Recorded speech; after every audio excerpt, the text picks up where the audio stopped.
as I got up to go to the bus, the bus had already left. Oh, So like, and it was snowing too, and I was like, oh no.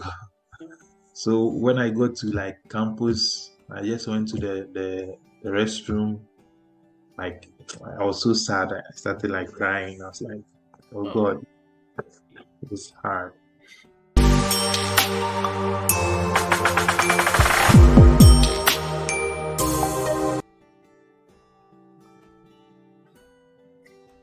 hi, Sherrif. Welcome to the show. Please, can you introduce yourself? Hello, my name is Sherrif. I'm a steady abroad advocate, and I currently live in the US. I came to US to study my master's degree in statistics, and I'm currently a math instructor at Ross School. That's where? Which school? Ross School. Ross. Ross School. Where is that located, please? It's in East Hampton, New York. New York, East Hampton. Okay, so can you please brief us about the process, how you get to school here? You had your admission. So it all started in 2016 after I finished my bachelor's degree in Ghana at the University of Ghana, where I read statistics and math. So after national service, like I had to do national service for 1 year in Ghana, so which is 2017. A colleague of mine had already like applied to schools in the US, and he had already gotten his visa. So he took me to Marina Mall at that time, and we had a conversation. And during that conversation, he showed me his visa, and I was like, oh wow. So by then I had this thought of like traveling abroad, studying abroad. And then from that moment, it really sparked me to look for schools outside Ghana. So I started with Europe. I looked at Finland. I looked at some schools in Canada, and majorly I decided to focus on the US. So with my applications, I applied to 3 schools: Georgia State University, and then Northern Arizona University. And that's where I got admitted. Okay, so which year was that? That was in 2018. 2018. Yeah. Okay, so did you had any scholarship? Yes, so thankfully I won a 20-hour graduate assistantship that covered my tuition, my health insurance, and monthly stipend.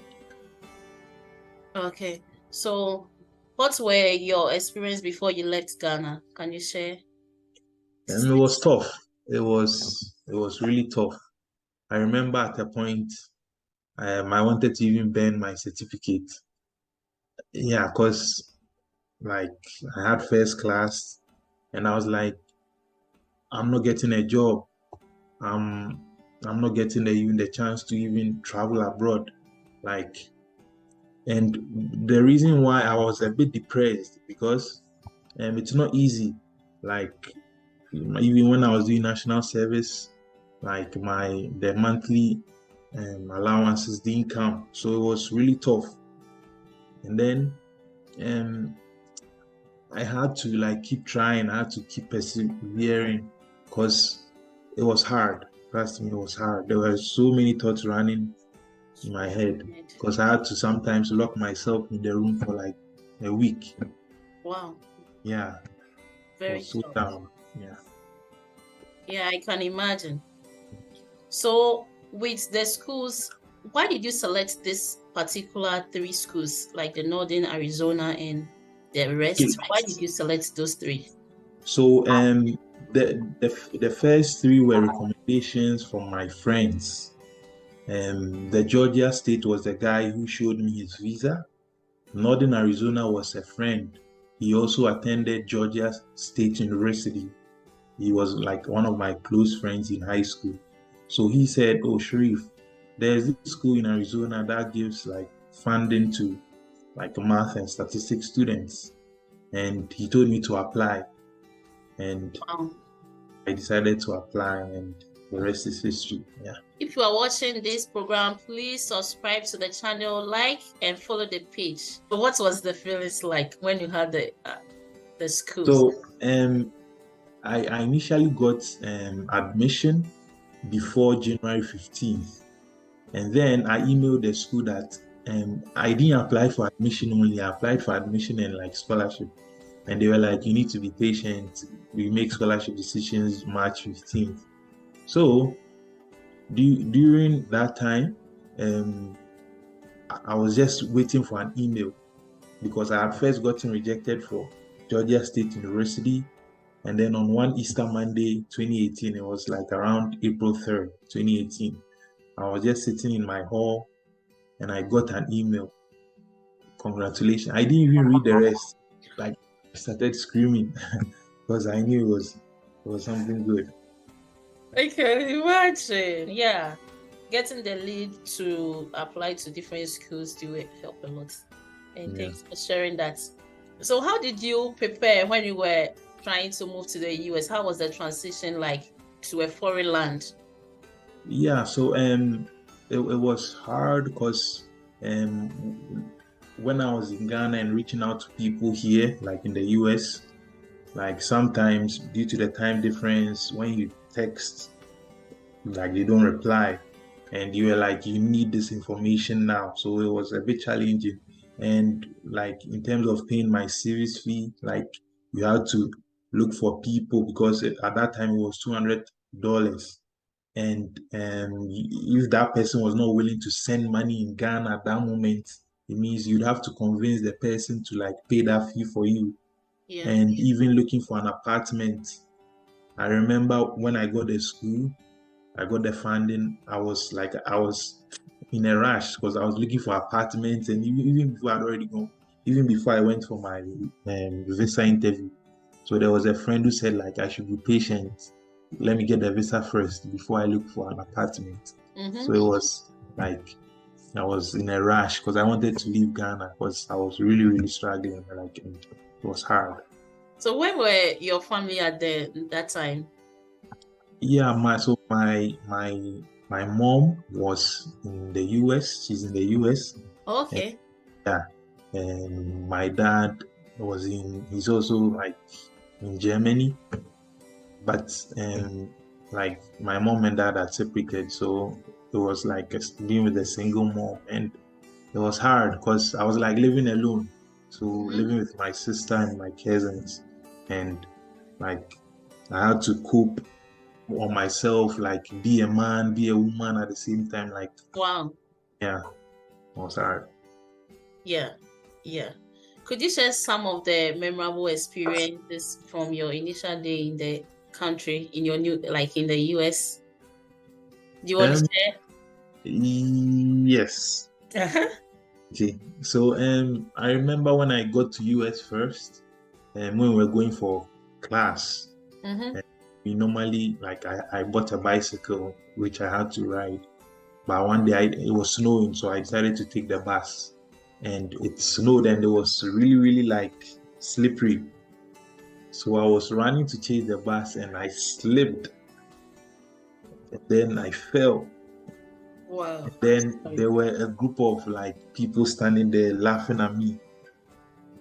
And then like oh yeah, it was so like sad. Yeah, so it's really sad. Once I got up to go to the bus had already left. Oh. So and it was snowing too, and I was like, oh no. So when I got to campus, I just went to the restroom. I was so sad. I started crying. I was like, oh God, it was hard. Yeah, it's really hard. Yeah, me too. I was in South Dakota, so I know what you're talking about. I slipped the other time and it was people were laughing. Just cleaned myself up and then moved on. But it's part of life. Oh yeah. It's good that you are sharing it with us. People will know will get to know what to expect when they are in here. So how did you handle the cultural difference and like the language barrier and those stuffs? Have you ever had any language barrier? Yeah, like I would say with the accent.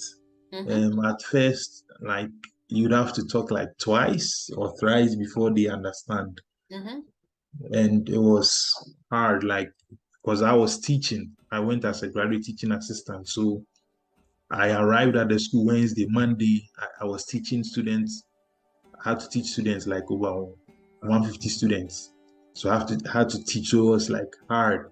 Like you'd have to talk two, three times before they could get you. Mm-hmm. And with the cultural differences, you see in Ghana, like our culture is different. And we read, like I had to read, I had to like open my mind to a lot of things because the way we view things as Ghanaians, it's different from the rest of the world, or especially in the US. So I had to like be an open-minded person. I had to appreciate like what people do, like what people believe in and all those things. And at the start, like I was reserved. Like I don't talk, I don't open my mouth, I just like watch. I Mm-hmm. don't say anything. And it really helped me. And then like because at that time I had to like observe. Once you observe, you soak in before you can ask questions, you can like get involved. Yeah, Yeah. so that's what helped me in terms Yeah. of the cultural like shifts. Yeah. So do you have any other strategy that help you to adjust to the educational system and then teaching styles in the US? You know, when you go to class, sometimes they will teach and then the language barrier. Did you experience something like that? How did you adjust to those? So as a student, I developed the habit of like asking questions, like even via email or like go to the professor's office hours, because or and thankfully I also had some Ghanaians or like friends. So if I didn't understand something in class, I would like ask for an idea or like what do you think or for further explanation. So in terms of we had a Chinese professor, our first class or our first graduate class with him, it was like we were all like surprised, we were all like even kind of laughing because that's how he spoke. But after like a week or two, like I personally had to understand how he speaks. Like I had to listen like carefully because that's how he speaks. It's natural. Mm-hmm. He was also an international student who became a Mm-hmm. professor. So like you had to understand where he's from. Yeah. And yours is to like okay, listen, pay attention, and ask questions. And then as a lecturer, as an instructor, um, sometimes I'd have to go to the students. Like, do you get what I mean? Yeah. Like create structured groups and like give them an assignment or a task. Then you go in to ask if they understand or not. So that's how I maneuvered my way through. Yeah, I want us to go back to the scholarship that you had, the teaching assistantship. Did it come with your admission, or you did to apply? You have to apply before getting that. No, so it was part of the overall application. They would ask you a question: are you interested in a graduate teaching research assistantship? Then you choose yes or no. But they normally, as at 2018, they give you admission before they make the funding decision after March 15th. Oh, okay. But it varies from school to school. Some do it together, some do it separately. Yeah. Separately. Oh, okay. Okay, sounds good. And then I want to ask you about with the friends being supportive in your educational aspect. What about the family and the fellow students, other people? Even Oh, yeah. They were kind of supportive. My mom, my sister, they were supportive because it's not easy going to a new country, like meeting new people, like different people from all across the globe. So like there was this encouragement, like I know it's hard for my mom, I know it's hard, but keep trying. Like, there's no hope. You only have hope in God. So, like, keep trying. Just take it easy. Take your time. Be careful. Don't get in trouble. Because, like, my mom was like, don't get in trouble because, I don't have anything. So, um, Yeah, that's just stay always. out of trouble. Yes. Mm-hmm. And Yeah. some of my friends too, they were like, oh, you've done well. We look up to you, like back home in Ghana. So they were like, you've done well. You've made us proud. So, like, even with those words of encouragement, like, or like the hype to you, but they are kind of an encouragement. You can't let them down. Like, you don't have to look back. You don't have to give up. Even like when, like, in class, it wasn't like maybe you didn't understand a lecture or two, or like you were struggling in something, you still had to keep pushing because we don't quit. In the Yeah. family, we don't quit. Yeah. Yeah. Yeah. Thank you very much for sharing. And then wait, what are some of the academic differences you noticed when you came to the US? Maybe Ghana, we write exams, we go to the classroom, go and write exams. What are some of the differences that you noticed during your Um, in, first in, year? in in terms of the academic differences, I read that like statistics is kind of math, like it's math related. So, um, any I remember with one course, it was like linear models or something. Like you'd have to reference or you have to paraphrase, you'd have to like um, quote wherever you got your information or like any idea from. Because plagiarism is a big issue when it comes to graduate school outside Ghana. So you have to be careful. You have to use your own words. Even if you are using a book, you have to cite, you have to reference. So in Ghana, it wasn't that strict, but like in US, it's really strict because you can lose all your educational degrees if you are caught. So you'd have to be like on your toes.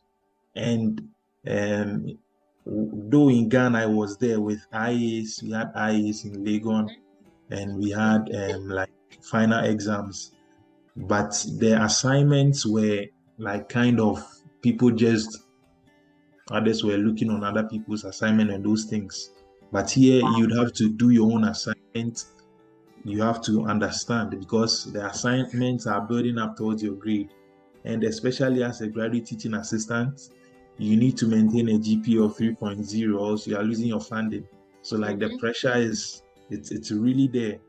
Like you'd have to be on top of your toes. So assignments, if you don't get something, you go for office hours and ask.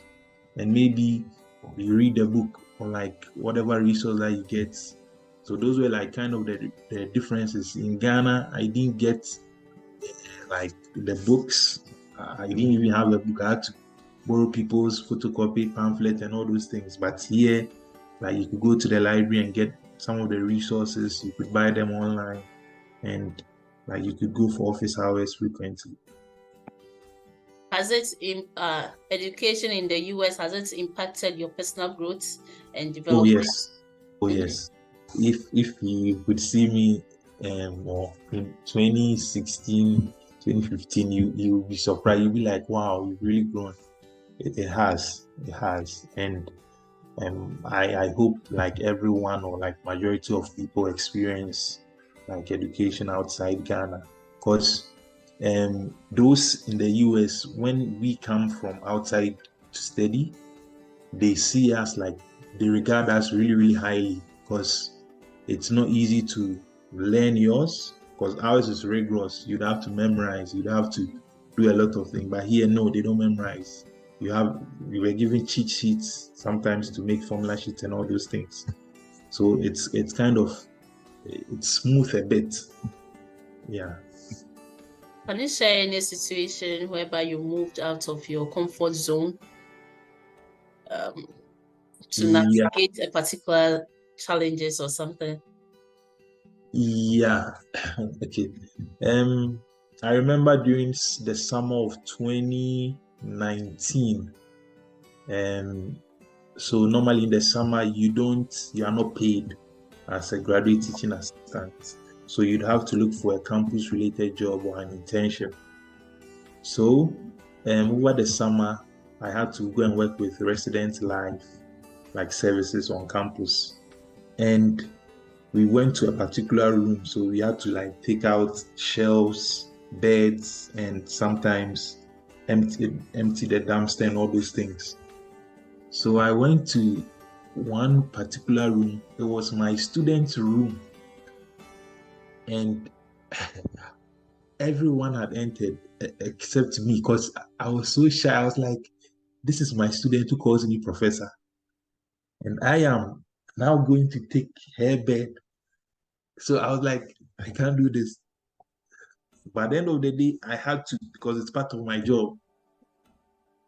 So I just said, no, let me just do it. Maybe she doesn't even remember me. And then I went to the room. Funny enough, when I was taking the bed out, like the plank and those things, it wouldn't remove.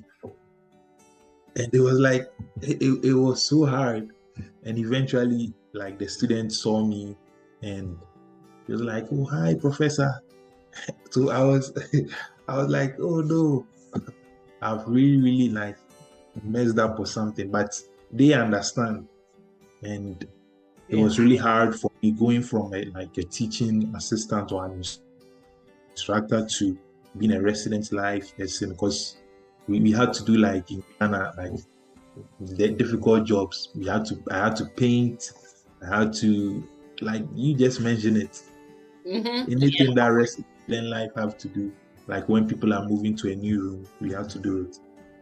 Yeah, share the struggles with us. Which kind of jobs did you take on whilst you were in school? Okay, so I had to paint. I remember I had to empty like dustbins. I had to carry like heavy load. We normally move things from aisle to aisle. So some of them we use a trolley, and we had to stop every room. I remember we set a record, like, or me, together with my fellow like friends, we set a record.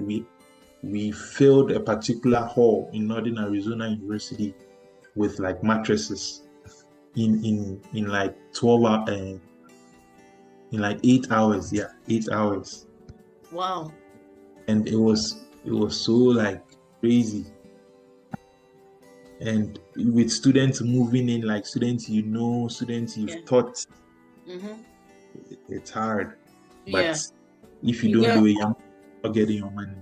Yeah, you are always focusing on getting the money, getting to pay your bills. In Ghana, you wouldn't do that, right?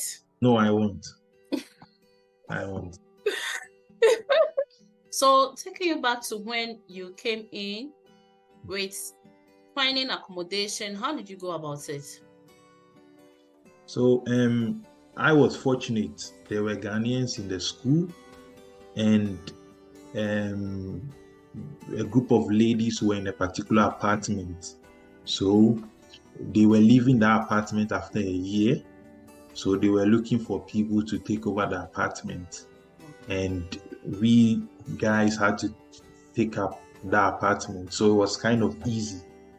But a year after that, I had to go and look for my own apartment. Oh, okay.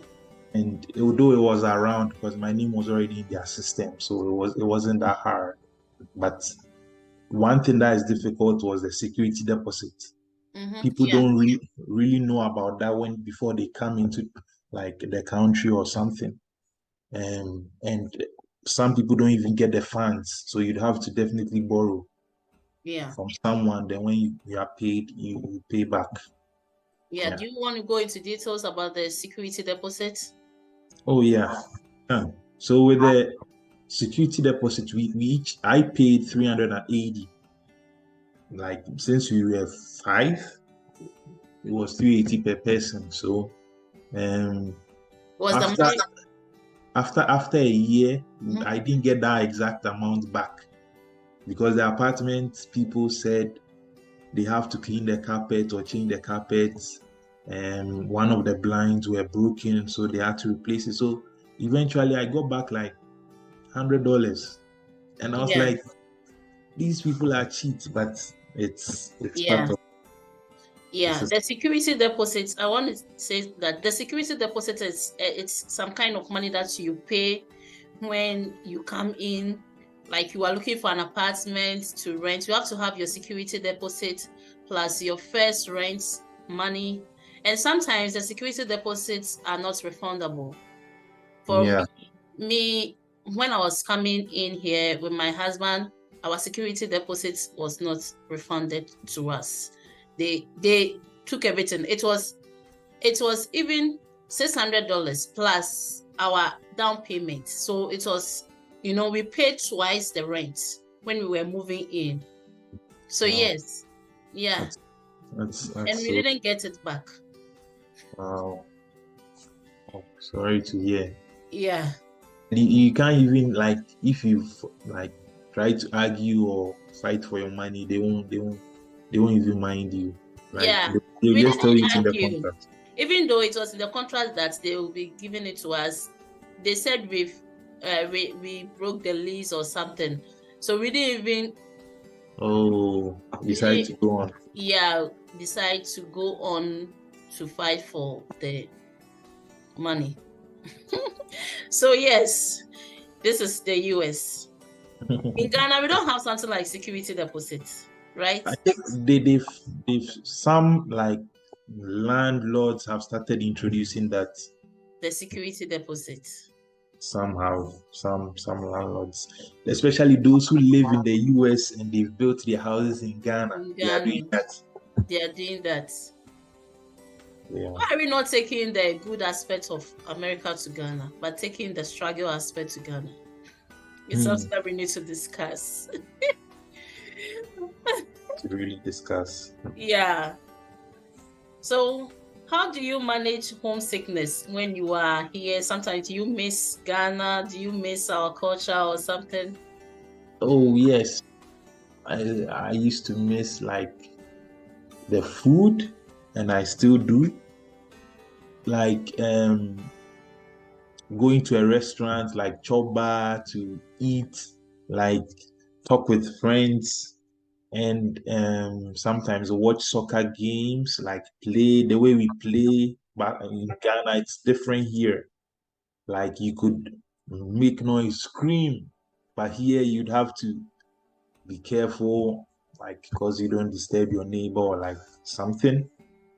And with homesickness, I used to call my best friend every day, even till today. We talk, video call, audio call. We talk, and it really helped because, um, though I've made new friends here, but me I don't lose my old friends. So I always try to like stay in touch. We all advise, we all play, we all fight, like we quarrel, then we move on. So it was hard, but using WhatsApp really helped a lot, and Skype too. It really helped. Yeah. Yeah, really. Yeah. It's something that we all are finding it difficult to adjust to because sometimes you miss the going out to get your wache, Mhm, going mhm. out on street food. Oh yeah. So what cultural activities or local experiences have you engaged in to immerse yourself in the country? What activities have you? Okay. So since I came to the US, I joined like with sports. I joined a soccer club. Um, that's one where I lived and one in school. So we used to go travel around for games. And I remember I also joined like extracurricular, like tennis club where I work now. I joined a tennis club where we normally play tennis around. And then it's mainly sports, and then a few friends who we chat about like world issues, like try to be open-minded individuals. So I'm a sports person, so I can easily blend with people when it comes to sports. Yeah. Okay. Was the soccer team a Ghanaian base or like No. It was, US? I think, together with a friend, we were the only like blacks in the Oh, team. in the team. It was fun. Okay. Like Okay. Mexicans, we had Chinese, we had Japanese, we had Americans. It was interesting. Nice. So how has the exposure to different culture influenced your perspective Um, on it's your home country? Like, it's really like opened my mind and in tree I would say it's a yes, yes. BH. and yes and Meniso in the sense that when you look at how things are happening in Ghana, I went to Ghana last year, and like when I saw some things, I was like, when would this stop? Mm-hmm. And like a university graduate was sitting in a trotro, would sit in a car, taxi, Uber, boat, would drink water or drink something and just throw it outside. Like, just even let's say you don't know anything, like even by morality or nature, like you shouldn't do that. Even just leave it in the car. Yeah. And uh, people don't obey laws, rules. Like you shouldn't park here, they would. Mm-hmm. Like you shouldn't sell here, they would. Mm-hmm. Because the difference is so big. It would take like so many years, like even a new generation. Because things that when you won't do here, or like you see people not doing here, you see people do, then you wonder like how even after like being a morally like upright country or morally driven country, still things are wayward. Yeah. Like it hurts. It Yeah. really hurts. Yeah. Yeah. Freedom land, Ghana. Mhm. And now everything is like the joke. It's like, oh, this will come for a week. We'll talk about it. We laugh about it. And next week, something will come. Like, while men slept, what happens? People are still like doing things they shouldn't do, like just messing the country up. That's what I feel. Yeah. And one serious thing is they also came here to study. So Yeah. it makes it hard for some people to even believe like people who've come like to study abroad to help the country, but all hands are not the same. Have you faced any difficulties maintaining balance between your academic life when you were in school, your academic life, and your personal life? Are you having any challenges with that? Yes. So with math, statistics, if you are not careful, you become a nerd. So you have to. I remember I was one of the few people who socialized during my grad like school days because I had an exam on a Thursday. I'll go and play soccer on a Tuesday and Wednesday. But a typical Ghanaian will not do that because he or she is scared. He has to study. So I said to myself, I need to explore. I need to network. It's not always about the like what I have to do, what I have to do. No, let me make friends. Let me meet new people. Let me like be diverse. Let me appreciate people from other backgrounds. Mm-hmm. And it really helped me because it helped my mental health because it reduced a lot of thinking, like it reduced a lot of stress because when you are depressed as a Ghanaian, who do you talk to? Mm-hmm. When you are mentally unstable, who do you reach out to? So like it really helped my mental shape. Mm-hmm. Mentally, it really shaped me for the best, especially in grad school. So Mm-hmm. I was able to balance it well because after all, it was only 2 years of grad school. I need to Yeah. enjoy. Mm-hmm. Okay. So after school, what did you do? Did So you? I worked and I'm still working. So after school, I worked for this my fourth year. So yeah. I'm So did still you work on OPT? Yeah, I worked on OPT for Okay. 3 years, but now I'm on an H1B. So yeah. Nice. We will find time and get you back so that you can come in and teach us details of the OPT, the H1B, and those Sure. stuff. Yeah, thank you very much. And what advice do you want to give to students who are coming in or people who are considering coming to the US to study? They should go for it. They should invest. Traveling abroad is about investment. Risk it. Like, devote your time, your resources, if you have them. Like, reach out to people. Me, I'm willing to help. Mm-hmm. Like, people transition from like Ghana, studying Ghana to studying here, working in Ghana to working here. Because I definitely had someone helping me, so I'm willing to like help others to also like see the good things we've seen here. Yeah. If you are watching this program, please subscribe to the channel, like, and follow the page. And if you want more information, you need the contacts of Sherrif. You can reach me and then I'll get you both in touch. Thank you. Sherrif, do you have people that you want to send greetings, like you want to send some regards to?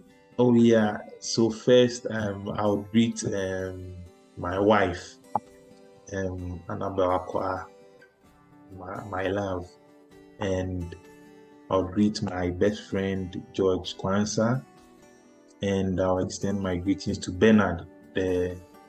Although we are not in good terms at the moment, but I want to extend greetings to him. He was the one who gave me the school to apply in the US, Montana, and all my crew. I just want to say God bless you all, and I look forward to talking or seeing you guys. And Yeah, thank Bernard. you to I want to say a thank you to you too. Thank you. And you are really doing a good job. Keep it up. It's not everyone who is doing this or sharing information or reaching out to people to share their experience. You are really doing a good job. I really appreciate it. I don't know if you have a number one fan, but I'm now your number one fan. Thank you. Please subscribe. Tell your friends to subscribe to the channel. And I will. yeah, thank you very much for coming. I'm so happy that you came. Bye.